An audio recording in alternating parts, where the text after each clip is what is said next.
I guess the lesson of the day from the Mike Duffy trial is pray to God you never get a subpoena to testify in court, because if you do, you're going to be subjected to cross-examination. And even if you're telling the truth, it can be a pretty rigorous process. We saw this today in court when former British Columbia MP Gary Lunn came to testify, and his evidence relates to the famous, now famous, if it wasn't before, Saanich Fair, which happens every Labor Day on Vancouver Island. And in 2009, there was some discussion, according to Mr. Lunn, that Mike Duffy would grace them with an appearance. It seemed to be a very informal arrangement. It was never solidified, Mr. Lunn said, and in the end, Senator Duffy didn't go. Why he didn't go is very much at issue. He billed the trip to the taxpayer, of course, as always he did.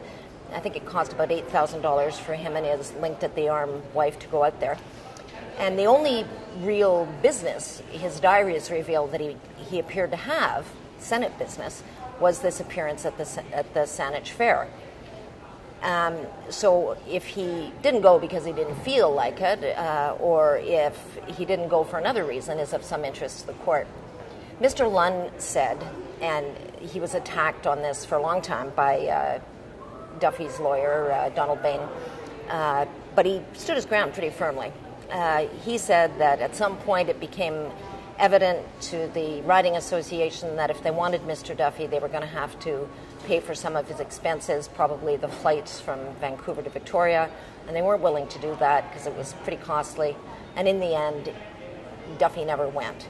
But as I say, the lesson is, good grief, do what you can not to have to be in that position. I don't think Gary Lunn was shading his evidence or anything like that. I think he was simply trying to remember an event a long time ago and doesn't have a great memory of it, just of the salient bits. Mr. Duffy didn't go, and he thinks it's because they wouldn't pay for his expenses.